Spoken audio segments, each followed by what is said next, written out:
What's going on, guys? Right, I'm Teacher now, and we are back with the GPL Pickems for week number 4 Johto. And of course, by we, I mean myself and my amazing co-host, Exo. How you doing, man? I'm doing good. What's going on once again, GPL community? Alright, on the screen right now, you can see the results of merges from week number 3, where Exo was a bit mean. He actually managed to beat me pretty hardcore this week by 2 points to 6, which means that Exo now takes the lead on 7-10. But if you haven't seen Pickems before, just so you guys can see it, either side of me on the screen are 2 people that are playing this week. Exo and I are going to break down strengths and weaknesses on both sides, and we are going to predict a winner and a score.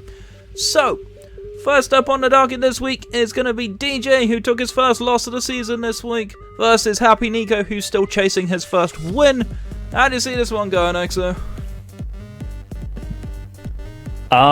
Okay, so I really like the Cinderace. I think the Cinderace, especially under Sun, if it's like banded, well, it can't be banded, whoops. It's going to be doing a lot of damage with the G-Max Pyro Ball, I forgot what it's called, but Fireball. Especially under Sun. Literally Fireball. Yeah. Creative names OP. Yeah. That and like Zen Headbutt can cover the Como. I think Nico has a lot of answers to Sun.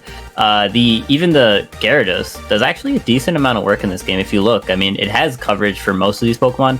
He just has to be careful about that Sun weakening his water moves. Yeah, he can Dragon Dance Earthquake, hits quite a lot of this team in general. I don't remember if it ever got Psychic Fangs. I know it gets a lot of biting moves. Be interesting either way. But yeah, Gyarados definitely is an interesting pickup. However, my concern with the Sun Core issue is the speed tiers, of course. Venusaur getting access to Earth Power now in this generation makes it hit the Cinderace a lot harder. Would also mean it can outspeed the Alakazam as well, unless the Alakazam is Scarfed. But if it's Scarfed, it's not hitting hard enough to kill a G-Max Venusaur. So that's an interesting dilemma. Nico, of course, has really been struggling to get this team to work. Last week he didn't bring the Indeedee when I felt like he should have done, and kind of lost to it. I don't think Indeedee has the best matchup at all. Looking at this team, I don't think Indeedee really beats a lot. It has to be Scarf to really beat the Crook, and then it has to hope it kills with Dazzling Gleam. But if there's like a weird Assault Vest Crook set on the way, I've brought it before, I know Assault Vest Crook, and I know DJ is a very, very smart builder, so I won't be surprised if that kind of thing comes to put a lot of pressure on. Crook is actually very, very scary for Nico's team. Crook does a lot of work here. Even things like the Torkoal can be problematic, especially for the Arctis ult. It doesn't really appreciate it at all. It doesn't really get much to hit Gyarados though, so that could be a stumbling block, but then, you know, even things like Red and Fan, which, you know, it actually managed to come to a game, so DJ's already proven me wrong on that front, but I don't really see it coming again, to be honest. But yeah, I like DJ's power a lot more than I like Nico's. Nico is not, like, out of it by any means. There are some pretty clear ways for him to play the game. Obviously, Indeedee Alakazam is a very scary Psychic Core if it's allowed to put in work. It just needs to find a way through that Torkoal. And Torkoal is not the easiest Pokemon in the world to break for this team. There are not too many good breakers here. So, with that in mind, score-wise, I do think Nico might pick up a couple of kills, but I don't see Nico winning this game at all. I think this is a comfortable game for DJ. I'm going to put it as a DJ 4-0. Oh man, I was going to say that. Alright. Ooh, okay, so now, you said that Crook doesn't really have much to hit Gyarados? Is that what you said before? What? It doesn't hit it that much. It can hit it, but it doesn't hit it hard. The thing is, Crocodile does learn Thunderfang. That is something to note. Which could be pretty detrimental, especially because, I mean, what other switch-ins would be for the Crocodile? Because Crocodile now learns Close Combat to hit the Scrafty pretty hard, hits Arctis ult, it hits everything, even the Gyarados with Thunderfang. So, I mean, I think the Crook, like you said, is going to be putting in so much work this game. Since you said 4-0, I'll go, you know what? I'll go 5-0. It's definitely going to be one of those two, I feel like. Unless Nico pulls something out of the hat and catches DJ off guard. Which is pretty much the main way of beating DJ in a lot of instances, is just catch him completely off guard. Alright. Battle number 2 then is going to be Burger, who's on a bit of a 6-0 winning streak right now, versus Arvid, of course, who took a bit of a tough loss to me. This one's proving to be somewhat of an interesting one to call, because this kind of feels like it's stall versus like semi-off stall, where like Arvid's team is kind of stall around a lot of his top end, the same as Burger. So with Arvid's changes, his team is definitely taking a bit of a better shape. I felt like Arvid, with some of his previous Pokemon, couldn't really build a team that synergizes well together. I feel like Arvid's team is a little bit better rounded now with his changes, even though I'm still baffled by the G-Max Rillaboom drop for Charizard. I felt like Charizard actually did quite well against me. Looking at this matchup though, I don't see Charizard being as effective. You know, I can see something like Pyukumuku come in and being really annoying, largely just stalling it out, because it doesn't care about the unaware boosts. I can see it just soaking it up and stuff like that. Could be really annoying. The G-Max matchup I would personally put in the Tox's favor, even though Charizard outspeeds it, but it would have to be more like a physical Zard because of Earthquake if it really wants to OHKO a Tox. So that could be an interesting point of call to work with. Melmetal is kind of redundant to me in this matchup. I don't think Melmetal really does anything here. It could be okay, but it gets outsped by pretty much everything in general, and there's a lot of mons on Burger's team that can hit it. Yeah, I feel like Burger's kind of got a lot of answers for what Arvid wants to do, and I feel like that could be the stumbling block. So, at first glance for me, it does look like Burger has more of an advantage in the sense that he has so many mons that can sort of soak so much damage, especially like he does have the Wish passing for like the Seismitoad and stuff like that. He's got that Puku, which I'm pretty sure if it's Spadef invested, won't even die to 2 max overgrows. He's got a lot of really good mons that I would say sort of counter his team. Like Tox in general, there's not many mons that actually like to take hits. Maybe, of course, the AV Gudra, if that comes, but yeah, there's not many mons that like to take hits from Tox. Yeah, for sure. I feel like Gudra has to be AV if it does come, unfortunately, which is a bit unfortunate. No more Scarf shenanigans, which you brought against me, although it would mean that Dragon Bolt does a lot to it. It's definitely tough for Arvid. I don't think it's a big win for Burger. I don't think he's gonna 6-0 again. But it's difficult for me to kind of find a way for Arvid to win this game immediately offhand. Like, unless he's got like a really good setup Mew or something. But then Pyukumuku is unaware, so it doesn't care. And stuff like that. It's kind of tricky to see a clear win con here for Arvid, whereas Burger I can largely just see play around the Tox, play around the Dragapult, and I don't really see a huge response to that in mind. So, with that being said, score-wise, again, I think this is in Burger's favor, but I don't think it's going to be like a big win for Burger. Like, obviously he's had 2 back-to-back 6-0s, but I feel like Arvid's going to put up a bit of resistance. I'm going to give Burger a 3-0. Okay. So I haven't been backing Burger for 6-0s, and he's like, dude, back me for 6-0s. And he's been getting 6-0s. So you know what? I'm going to back him for a 6-0 this week, alright? Alright. Watch this be the 1 week he doesn't do it now. It's like reverse. He's going to somehow lose or something. Yeah. He's always got to prove you wrong somehow. Yeah. Alright. Next up then is going to be a clash of the 2 good friends, Denustrio and Winter. Both of these, of course, picking up in a way their maiden wins. Of course, Shadow did win for Dinian week 1. But this one, I feel like there's a big experience gap here. Obviously, both of these have been in somewhat questionable form anyway. But Denistria, of course, is much stronger mechanically than Winter. Winter is still very much learning the competitive scene. We have still seen Shadowbone on that Marowak instead of Poltergeist, which happens twice now. Hopefully we start seeing that improvement. I would definitely love to see that Poltergeist, because Poltergeist really does hit hard on that work. But I'm kind of struggling. This is another one like the last game where I'm kind of struggling to see a win con for Winter here. Obviously Alolan Whack under Trick Room is terrifying at the best of times, but it hasn't really been used at its full strength, so it's just not picking up the kills it needs to. Vileplume has a rather fun little Starly type set, which could stall out some of this team. It could definitely be annoying for Slurpuff with the Sludge Bombs and the Strength Saps and stuff like that.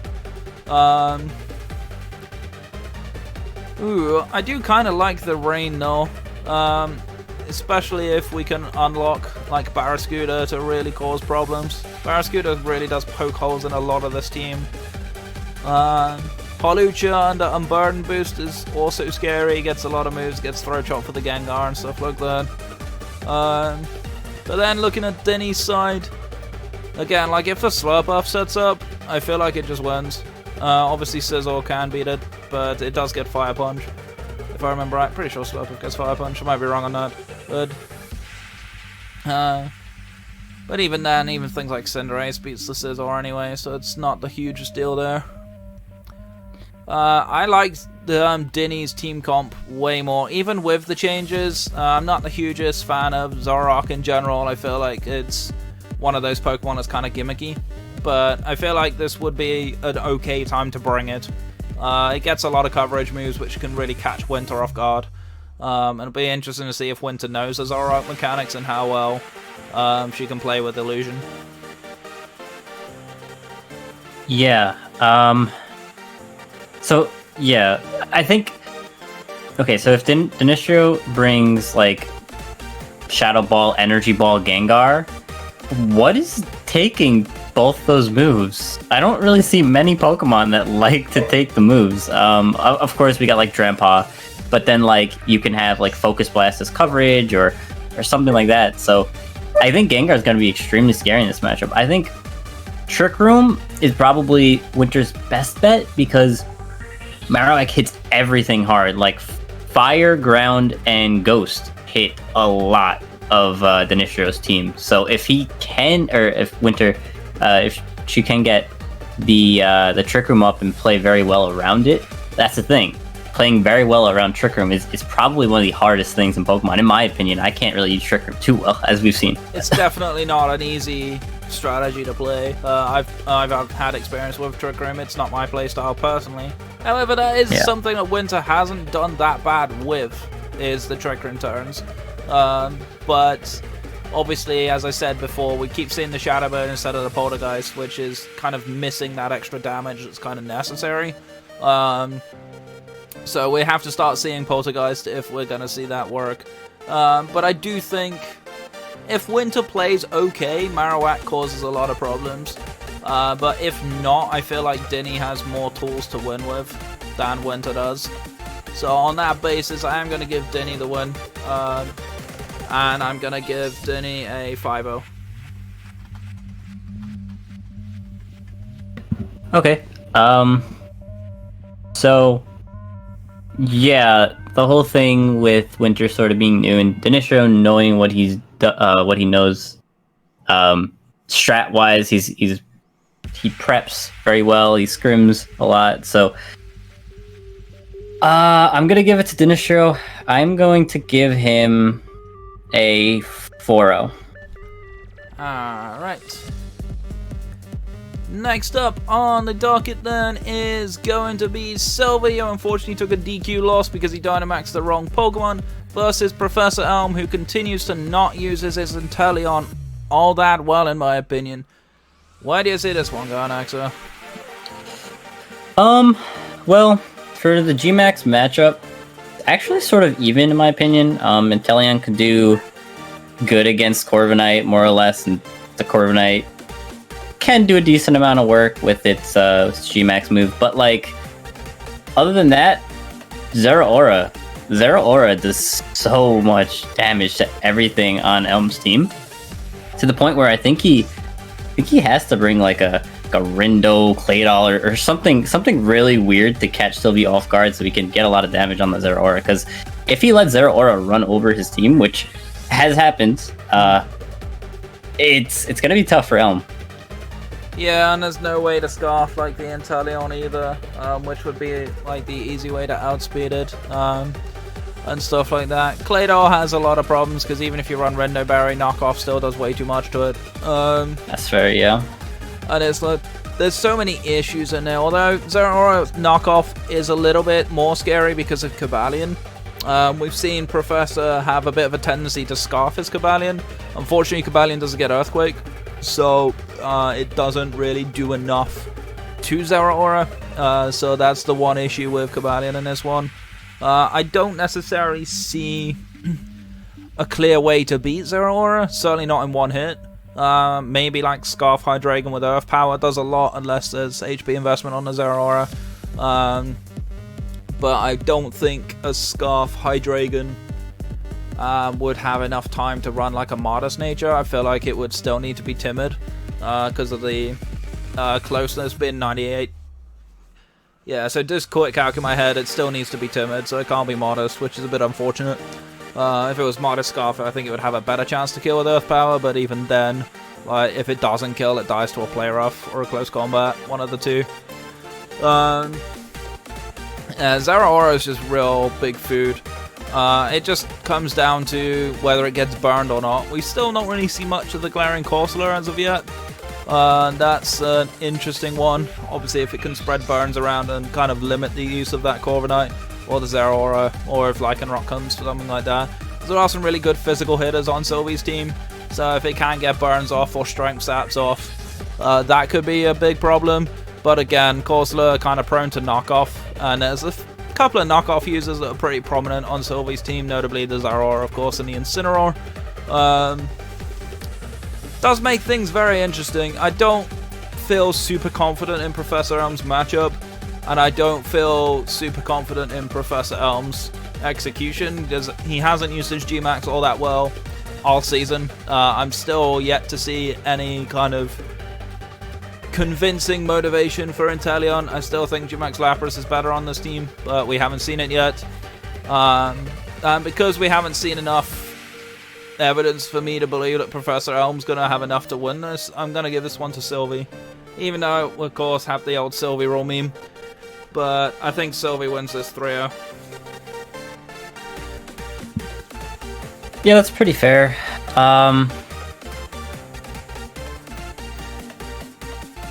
Man, I was even gonna say like maybe Venusaur coming on the Zero Aura, but it has Blaze Kick, which is so annoying. Can't even run the Sun because it just powers it up.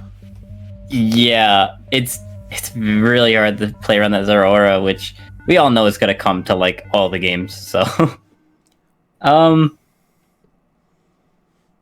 gonna give it to Sylvie, but I'm actually gonna go. Oh, they're gonna hate me. I'm gonna go 2-0. I know I say 2-0 a lot, but I'm gonna say 2-0. I can see that. I could see it potentially being close, but I can also see Sylvie just running away with it. Yeah. And last up, which means that I'm back on the last one for a change, is gonna be myself versus Akami, of course. Akami's still undefeated, and I'm slowly but surely getting started with my season. It feels like, gosh, this is a tough one, Akami. Akami's got a horrible team. I'm not a huge fan of the team. Obviously, I've made a couple of changes. As you can see, I now have G-Max Rillaboom and Bronzong, as opposed to Duraludon, G-Max, and Moongus. So, and you see this one turning up back, so this is a tough one. Yeah. So, as we all know, Gecko Kami is, I believe, undefeated right now, which is very scary for you, I bet. It's probably gonna be your hardest matchup so far, and I think it's gonna be really close. The Grimmsnarl versus the Rillaboom, that one's actually pretty tough. I believe Grimmsnarl does get like Fire Punch and coverage for the Rillaboom, but then again, I believe Rillaboom just so much damage in general with grass moves. So Mandibuzz can probably tank pretty well. It's gonna be tough for you to really get the kills on a few of these Pokemon, like Slowking and Mandibuzz. He has a lot of tanky Pokemon. Colossal even. It's just, I think it's gonna be a close match. That's what I'm trying to say. It's pretty much a question of bulk versus breaking power. It's gonna be who can handle this better. Grimmsnarl is annoying. This would have been a matchup I would have liked to have kept Duraludon for, but with the changes that I needed to make, I'm not too bothered about that. Grimmsnarl is going to be annoying. It's probably going to pick up a KO at least, 1 or 2. But I feel like even with its bulk, I can probably outplay this. Like, if I can get some Toxics off on things like the Piloswine or the Dusclops if they come, I feel like I'd be able to outplay this. Okay. His team is pretty annoying though. It's very bulky and very hard to prep for. And I wouldn't at all be surprised if Akami's got some tricks up his sleeve. That's something that I fully expect to see. Darm could be an interesting one. We've not really seen too much Darm usage of late in either side of the league. Both have them. So I'll be interested to see if it does come against me. It could be kind of problematic, although I do have priority moves that hit really hard, notably Pangoro and his Bullet Punch and stuff like that. So that could be an interesting one. Rillaboom does have a huge amount of breaking power. It can break through things like the Slowking. Even if it tries to set up, Darkest Lariat can be annoying. And stuff like that. It actually has enough moves to hit a lot of this team. It's just missing a coverage move for Grimmsnarl, which is kind of unlucky. But that being said though, this match is going to be tough. This is probably my hardest matchup on paper aside from DJ's. Just by virtue of the sheer level of bulk on it. I think if I'm being honest, like, the bias side of me is going to back myself, because obviously it's myself. But I'm not entirely 100% confident I win this one at all. I do think there is ground for me to win it, but I'm actually going to back myself to lose this one. I'm going to back Akami to win 2-0. What is going on? You're backing yourself to lose? Where's the confidence? Come on, man. Alright, well. Okay. So, you said 2-0? 2-0, yeah. Okay, that's fair. Yeah, I mean, besides the Mimikyu, I don't really see many things that break the Mandibuzz too well. I mean, the Rotom Wash with, like, T-Bolt or Volt Switch. Okay, I guess that's fair. That's actually pretty good against this team. Volt switching in general. He does a Piloswine, but then you press Hydro Pump.